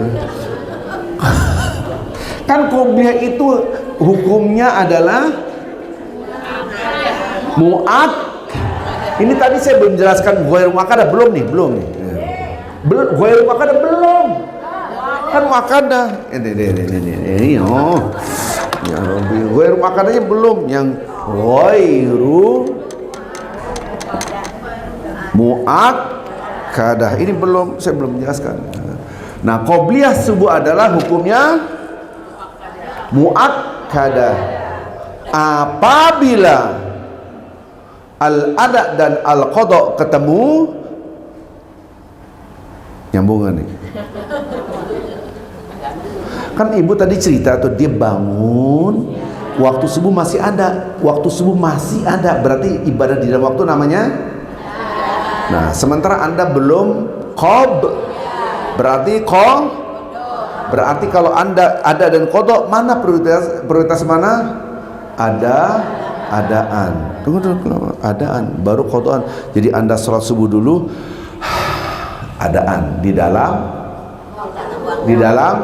waktu, baru Anda qobliyah, qada karena di luar waktu. Dari sini ada 2 pendapat. Apabila jamak takhir ada 2 pendapat. Gak ngerti Ustaz. Kalau zuhur ditaruh di asar, jamak takhir. Kalau maghrib ditaruh di jamak ada berapa pendapat? 2 pendapat. Pendapat pertama adalah tertib. Kalau tertib berarti memprioritaskan apa?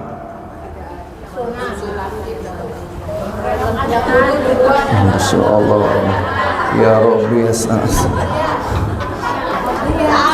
Kalau jamak takhir ini zuhur ditaruh di asar. Zuhur ditaruh di asar. Zuhur ditaruh di mana? Pendapat pertama harus tertib. Kalau tertib berarti yang diprioritaskan adalah adaan atau qadaan. Saya ngerti. Yang prioritas adaan apa kodoan? Udah saya yang jawab ya. Ini kan, ini zuhur, ini asar. Zuhurnya ditaruh di asar. Kalau tertib berarti apa dulu? Zuhur dulu. Zuhur statusnya adalah kodoan. Maka dia kodoan dulu baru adaan. Maka apabila ketemu kodo dan adaan, kalau berdasarkan tertib, maka dia harus melakukan kodoan baru adaan. Ini baru pendapat pertama. Belum kelar. Belum kelar. Iya Pak, tunggu dulu. Maghrib ditaruh di isya. Kalau berdasarkan pendapat yang pertama adalah tertib, harus tertib, maka yang beri prioritas adalah kodoan. Kok kodoan? Karena maghribnya udah keluar. Ini nyambungan nih. Ya Rabbi, ya salam, ya Allah, ya sabur, kasih kesabaran hambamu ini ya. Pendapat yang pertama mengatakan tertib. Pendapat kedua adalah tidak. Tetap prioritaskan al-ada baru al-qadha. Al-ada baru al-qadha. Berarti jamak ta'khir, zuhur ditaruh di asar, salat apa dulu? Maghrib ditaruh di isya, salat apa dulu? Isya dulu. Jadi dua-duanya benar, Ustaz. Dua-duanya benar. Dua-duanya boleh. Jangan saling menyalahkan. Tunggu dulu, Ustadz ngambil yang mana? Biar cepet, udah jam 11 lewat nih. Saya ngambil dua-duanya. Kok gitu? Dilihat konteksnya. Kok gitu? Anda suami istri lagi perjalanan jauh, jamak takhir, sampai hotel Anda tertib, kelar. Berarti sholat apa dulu? Tuh kan kagak nyambung kan? Kan gini, ya Robbi, Anda suami istri di jalan malam-malam, kata suami sama istri, udah kita jamak akhir aja di hotel, maghrib ditaruh di isya. Oke, sampailah di hotel, di kamar Anda sholat apa dulu? Maghrib dulu baru isya. Itu yang saya ambil, jadi tertib. Nah sekarang Pak Ustadz katanya ngambil dua-duanya. Oke, lihat. Saya naruh maghrib di isya. Masuk masjid, orang qomat sholat isya. Mana dulu? Itulah saya ambil al-ada dulu baru al-qadha. Tunggu. Imam, semua diem. Aneh belum maghrib, bentar. Oh, diomelin ente. Karena harus tertib. Get the point nggak nih? Jadi dilihat konteksnya. Nah sekarang berkilah bagaimana cara dia tertib kalau dia masuk masjid. Dia ngambil pendapat yang pertama, harus tertib, dia masuk masjid sholat padahal dia belum sholat, maka dia harus sholat apa dulu? Dia kan tertib. Dia ngambil pendapat pertama, tertib, harus tertib. Ya Rabbi, ampun. Dia masuk masjid, orang-orang sholat dia belum sholat maghrib. Menurut dia harus tertib. Apa yang dia lakukan? Maka dia sholat apa dulu? Maghrib dulu, bergabung dengan imam. Caranya ini yang saya mau jelasin. Terus dari awal. Subhanallah. Ampun. Maghrib berapa rakaat? Kok 4 sih? Aduh, hancur banget ya. Ini kita di zuhur semakin hancur gitu. Maghrib 4 rakaat, lihat nih. Nggak apa-apa, yang penting ngoceh aja daripada diem tapi kagak paham. Tadi ngomong apaan sih? Gua nggak ngerti. Kan repot banget, diem aja kagak ngerti.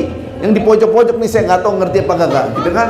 Lihat, dia sholat masuklah bersama imam. Imam sholat apa?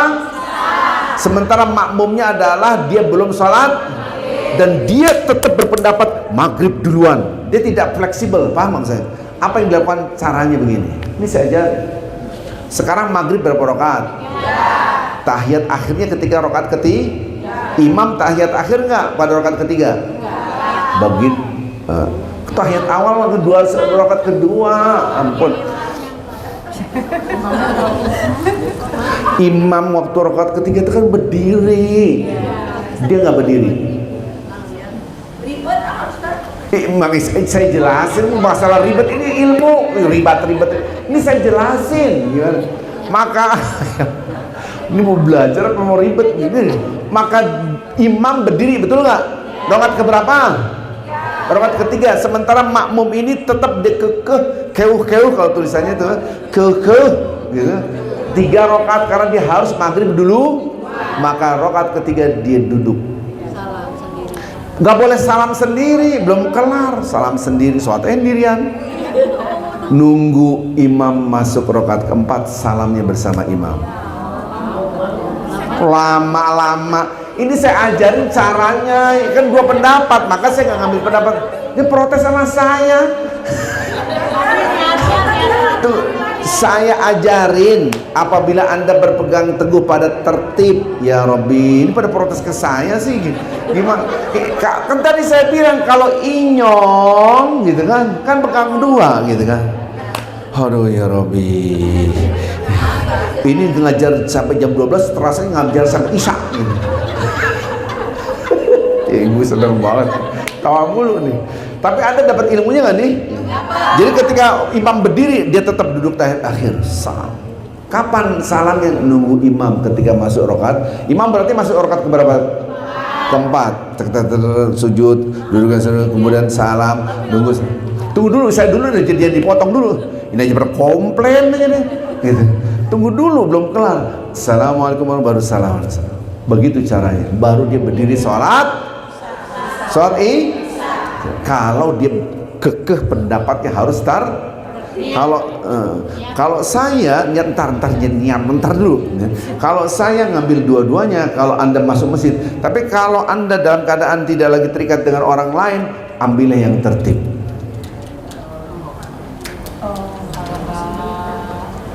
Udah kita belum maghrib nih, oke maghrib dulu, habis isya, gitu caranya.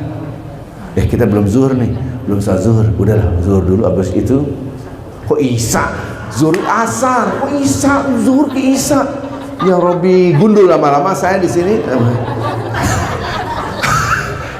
Nyablak aja deh, walaupun habis itu sholat tarawih juga nggak apa-apa, zuhur habis itu tarawih, habis sholat zuhur, habis itu asar, karena ini saya bahas jamaah takhir. Niatnya gimana? Ya niatnya saya ini sholat zuhur walaupun imam saya sholat asar. Jamaah takhir, saya ini sholat maghrib walaupun imamnya sholat boleh.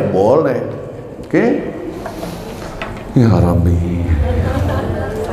Sekarang ini ghairu muakkadah, yang tidak dekat dengan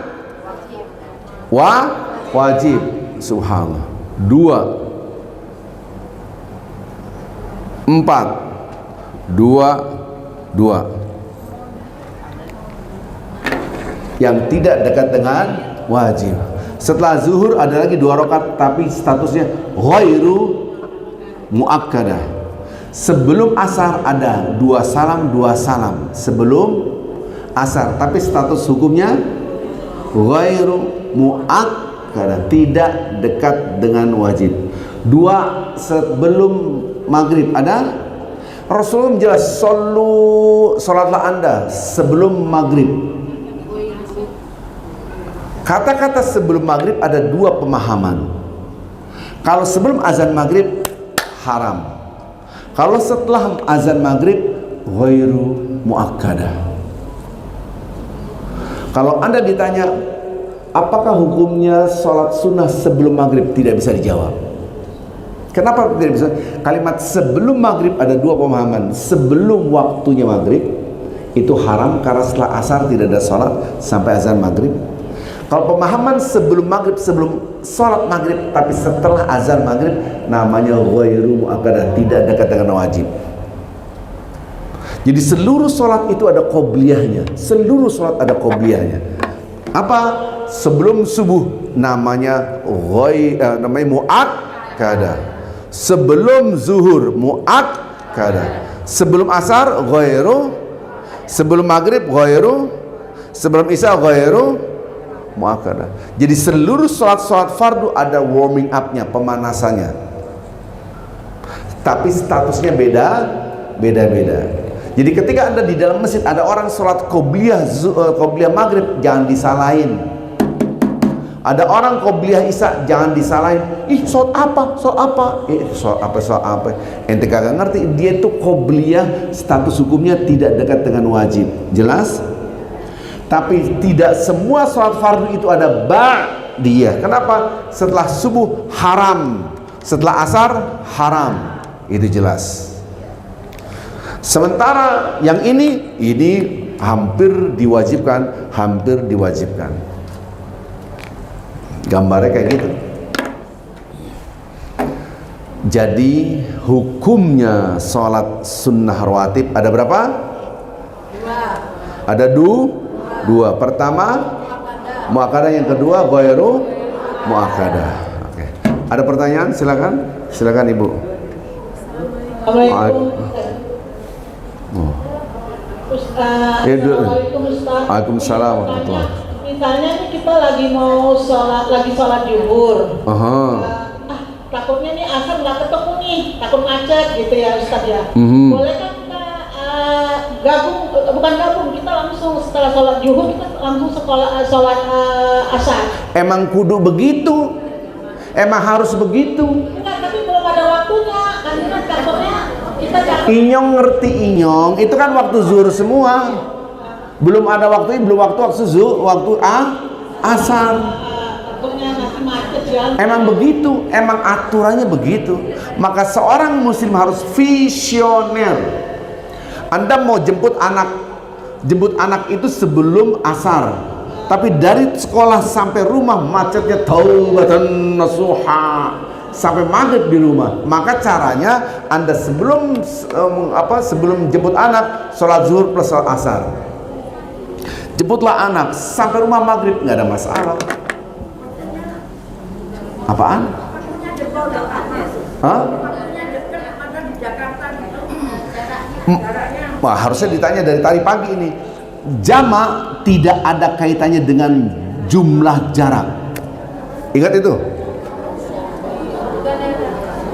Makanya belajar, ini lagi belajar kita. Oke, gini aja deh. Pertemuan minggu depan Anda kumpulkan semua soal-soal tentang sholat. Jadi saya materinya berangkat dari pertanyaan Anda. Setuju? Halo? Insya Anda kumpulin tuh masalah-masalah sholat, tanya ketika minggu depan. Jadi pembahasannya tentang kupas tuntas tentang sholat ya. Jadi pertanyaan ibu adalah itu untuk sholat qasar.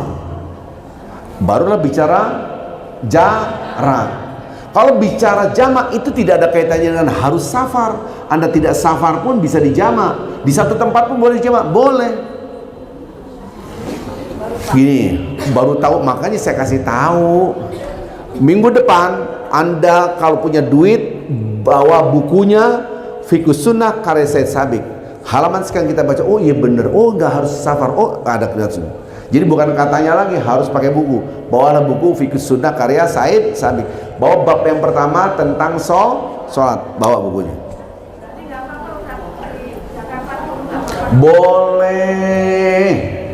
Boleh. Maka tidak ada alasan apapun untuk meninggalkan, nggak ada alasan. Saya seorang dokter berandai-andai mau melakukan tindakan operasi jam 4. Saya sholat asar, saya taruh di zuhur, udah pas azan asar saya masih gini utuk-utuk. Ternyata ada action apa harus sampai maghrib. Tenang, saya sudah sholat asar di dalam satu gedung. Tapi nggak boleh dikosor. Yes, tidak boleh kosor. Ini yang saya bahas kan jamak tadi, pertanyaannya jamak. Kosor lagi, bab lagi, belum ada pertanyaan kosor di sini tadi. Belum ada. Oke, ada lagi nanya. Ayo nanya yang banyak. Tuh kan. Kita mau salam terakhir kita buang angin itu apa sholatnya? Assalamualaikum, batal gitu. Ibu tahan dulu sebentar. Assalamualaikum salam. Gitu. Kalau habis salam batal, orang closingnya. Gimana? Baru tut gitu. Ibu ketawa, ini nanya nih. Ya, iya Bu, iya Ibu. Oh, beda. Kalau ada ada yang mengatakan assalamualaikum udah closing. Jadi Anda boleh kentut salam. Ada yang mengatakan sah.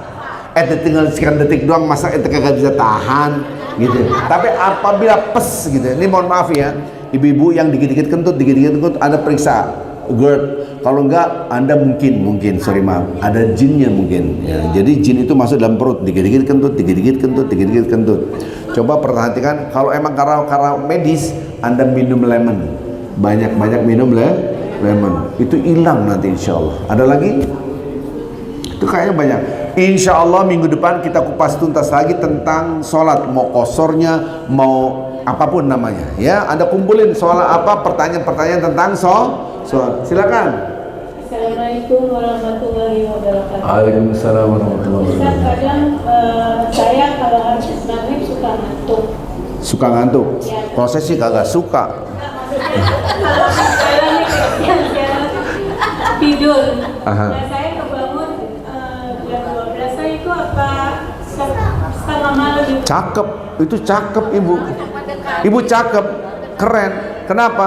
Kan tadi saya bilang, Nabi kalau tidak membebani umatku, Isa aku taruh di di akhir kan. Ibu cakep udah. Oh, itu berarti setengah malam itu jam 12. Sudah, iya masuk. Oke. Keren. Ya. Ya. Masalah apa? Kentut. Iya, kentut. Bab kentut sekarang. Saya pernah Kentut. kalau dia tidak berbunyi katanya sah, kecuali kalau dia mengeluarkan bau atau mengeluarkan suara. Itu gimana Ustaz? Allahu Akbar. Ibu. Waalaikumsalam warahmatullahi. Ya Rabbi, Anda angin keluar pakai bau, pakai suara tetap batal. Yo ketawa. Anda siapa lagi ini bangke banget baunya. Itu tetap batal walaupun tanpa suara. Ini pemahaman yang di pasar-pasar di masyarakat ngaco banget gitu. Mau pakai suara, mau nggak pakai bau tetap kentut. Apapun yang keluar dari dubur angin itu adalah batal. Ini pernah waktu, oke kita mau tawaf, bapak-bapak ibu semua sudah wudu, sudah, oke kita pernah. Oh, iya ada apa Bu? Pak Ustadz, tadi saya kentutnya dikit, nggak pakai suara. Saya bilang ibu wudu, Mutaif, sini Mutaif, bawa dia tempat wudu. Dia balik badannya, orang cuma sedikit kentutnya. Saya tidak hafal nama orang itu, tapi wajahnya masuk ke dalam hati saya. Tek. Setelah 2 tahun ketemu di SPAD, ini ibu yang ngentut. Gitu. Baik Bapak Ibu, please, waktunya sudah habis. Saya ingin kita nanti minggu depan kupas tuntas masalah qasar, masalah jarak. Kemudian saya berapa hari di sana jalan ke Surabaya, sekian hari berapa. Anda tanya yang susah-susah, nanya tentang sholat. Ini bacaannya gimana Pak Ustadz? Ini kata teman saya, Rabbana lakal hamdu. Kata Rabbana walakal. Anda kita bahas nanti ya.